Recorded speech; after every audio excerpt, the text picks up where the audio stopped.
आपको पता है कि गंगा जी में अस्थियां क्यों बहाते हैं? एक बार की बात है, अयोध्या के राजा शांतनु एक बार गंगा के तट से प्रसार हो रहे थे। तो उसी समय उन्होंने वहां पे एक रानी को देखा।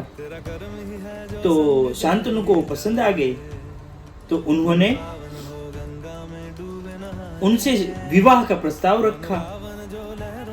तो रानी ने उस प्रस्ताव को स्वीकार किया, लेकिन उन्होंने एक बात रखी कि मुझे कुछ भी, आप कभी भी कुछ भी मत कहना।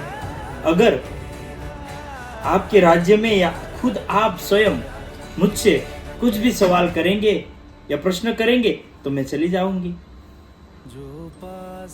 शांतनु राजा को तो रानी पसंद आ गई थी। तो उन्होंने उस प्रस्ताव को मंजूर कर दिया कि हाँ भाई, मैं आपसे कोई भी कभी भी किसी बात से आपसे बात नहीं करूंगा।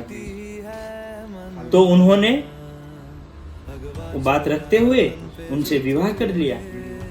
उसके बाद रानी और राजा अयोध्या गए। बड़ी धूमधाम से उनकी शादी हुई और उसके बाद कुछ महीनों बाद उनसे एक कुंवर का जन्म हुआ, एक बेटे का जन्म हुआ। तो राजा ने बड़ी खुशियां मनाई। लेकिन कुछ समय बाद वो रानी उस राजकुंवर को लेके गंगा के तट पे गई। राजा उसके पीछे पीछे गए और उन्होंने देखा कि रानी उस कुंवर को गंगा में बहता हुआ रख दिया। और कुछ समय बाद फिर से दूसरे बच्चे का जन्म हुआ, दूसरे कुंवर का जन्म हुआ। तो उन्होंने वही किया, दूसरे बच्चे को भी उन्होंने गंगा में बहा दिया। उसी तरह तीसरा बच्चा हुआ, उसको भी उन्होंने गंगा में बहा दिया। उसी तरह 7 बच्चे रानी ने बहा दिया। राजा पूछ नहीं सकते थे, क्योंकि राजा और रानी को बहुत प्यार करते थे। और रानी ने शर्त रखी थी कि मुझसे कोई भी बात पे मत पूछना मत। तो उसी समय उसके बाद 8वां बच्चा जब पैदा हुआ, जन्म हुआ बच्चे का, तो उन्होंने गंगा में बहवाने के लिए और लेके चले। रानी गंगा के तट पे गई। तब जाके राजा ने पूछा, रानी ये तुम क्या कर रही हो, ये आप क्या कर रही हो? तो रानी तो मंद मंद हंसने लगी।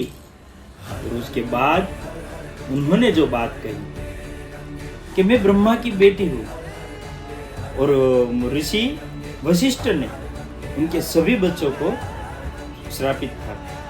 तो इसीलिए उन्होंने श्राप के कारण सभी बच्चे ये पृथ्वी पे जन्म लेने वाले थे।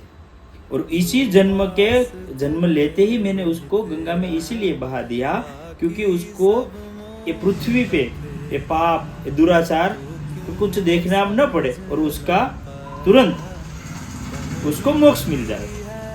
तो उसी तरह जैसे ही उसको मोक्ष मिल गया, उसका जन्म हुआ और उसके बाद उनका मोक्ष हो गया। तो हम इसीलिए अस्थियां जो होती है ना, वो गंगा में बहाते हैं ताकि उसका, उस जीवात्मा का मोक्ष हो जाए।